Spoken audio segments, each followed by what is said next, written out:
Welcome back, statistics students. I wanted to go through step by step one of the hypothesis tests. And on Thursday's test, you're going to see 3 of these problems. And so I wanted to go through that. This is a unusual one. The reason it is unusual is because they've given us the population standard deviation. That symbol right there, the lowercase sigma, is the population standard deviation. Since the population standard deviation is known, then this becomes a z-test. It does need to meet the either coming from a normal distribution or a sample size greater than 30, as well as it needs to be a random sample. And if you look right here, it meets the requirements. It has a random sample and it's 41 lobsters. So the requirements are met, and that's all you really have to show. Just circle them or underline the random sample. And then check your requirements. You don't have to write any more down than that. The type of test, it will be a z-test, as I've said, because we know the population standard deviation. That is an unusual situation. We do not normally, or will we normally, know the population standard deviation. So what we have here is a lobster trapper, Carl Lewis, off the coast of Maine, suspects that the state's estimate for the average weight of lobsters of 1.7 pounds is a little bit too high. And so he wants to test that. So the null hypothesis would be that the mu is equal to 1.7. That would be what the state says. Now, Carl believes that it's a little bit less than that. And so it would be mu less than 1.7. Now, because that's less than, when we draw the picture, we're going to draw a normal distribution.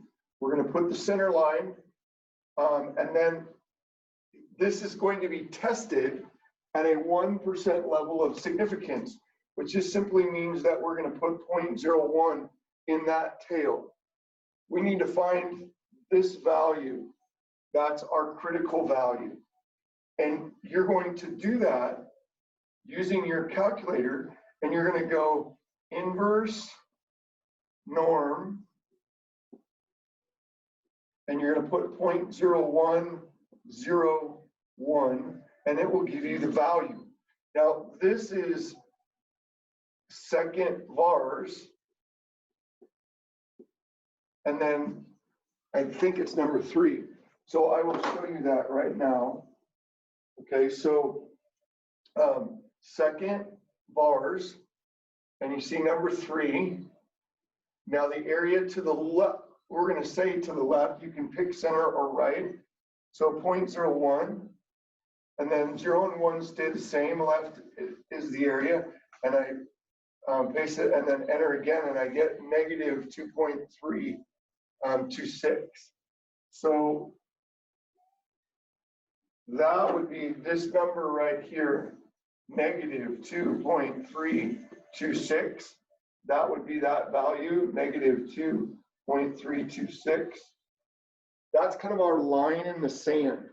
So if our test statistic, which will be next, falls outside of it or over in the 0.01 area, then we're going to reject. If it falls here in this part of the bigger part of the graph, we will fail to reject. And that's your conclusion here. So what do we need to do here? We have to find our test statistic. We will use our samples, and we have 41 lobster. I believe that will be all the information that we will need. So we'll go to our calculator. I'm going to slide my calculator over a little bit so that we can still see some of our information. So you can see the calculator. I'll go here. So we need to go to stat and then to tests. And we're doing a z-test, the very first one. and we're using statistics. The null hypothesis is 1.7, and then the standard deviation, I believe, was 0.6, yes? So we're going to put 0.6 there, and then the mean of our sample was 1.5, and our sample size was 41. Those are all coming from the problem. And then we need to choose the correct alternative hypothesis, which in this case is less than. So that would be the middle choice. So we need to put the cursor on there and then choose enter. Color doesn't matter, we're not going to graph it here. And then calculate. And the calculator gives us the 2 bits of information that we need. It gives us the z-value, which is the test statistic, so negative 2.13, and a p-value of 0.016. So our picture will help us now. Negative 2.13 actually falls closer to 0 than the negative 2.326. So it's going to fall real close to it, but right there. And so both of these values, because this 0.016 is more than 0.01, and because this is less than that, we are going to fail to reject. What we are failing to reject is the null hypothesis that the mean weight of the lobsters off the coast of Maine are about 1.7 pounds. And so in this particular case, our conclusion, our statement here at the bottom would be, we do not have convincing evidence, and I'm not going to continue to write, I'm going to let you guys finish, and that would be that the state figure of 1.7 pounds on average for the lobster. So we do not have convincing evidence that the state's figure is too high. And so that would be the concluding statement from that. Now, we have one other thing that we need to draw here, and that is our interval. And our interval, again, we're going to use the calculator. And this time we're going to go to stat, and then to tests again. And then we're going to go down to number 7. Because it's a z-test, we will do a z-interval. And again, we're going to have stats. It has the standard deviation. It has the sample mean, has the sample size. Now our confidence level, we aren't given a confidence level, but we are given a significance level. Since it's 0.01, then we're going to have a 99% confidence level. Just so you know, it doesn't matter whether you put 0.99 or 99, so whichever you choose to do. But there's our interval. It would be 1.26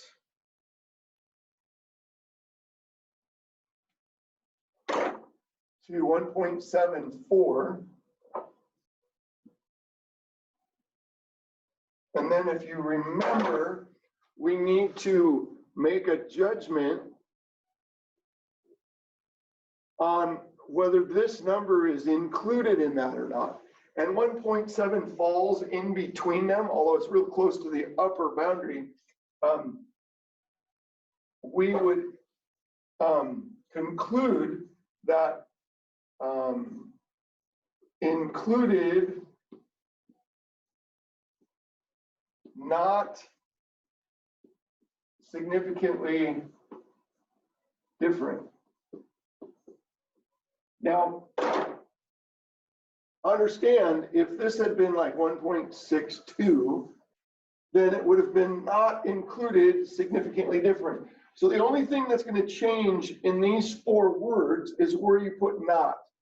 And that's based on whether the null hypothesis falls between these or outside of them.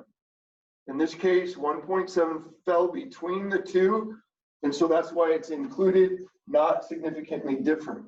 And as you see, the test statistic, the p-value, and the interval all come up with the same conclusion in this problem. Just giving credence to the conclusion that we do not have convincing evidence that the state's number is too high. So that's a z-test. You're going to have a couple of t-tests and a couple of, and one prop z-test. Generally, they're the same. You can refer back to the answers and problems that you did before break. Similarly, in finding t-tests and t-intervals, as well as the inverse t. I will be giving these answers tomorrow. Please, if you have any questions, you're unsure about anything, please don't hesitate to come in to office hours today and tomorrow. All right, welcome back and good luck.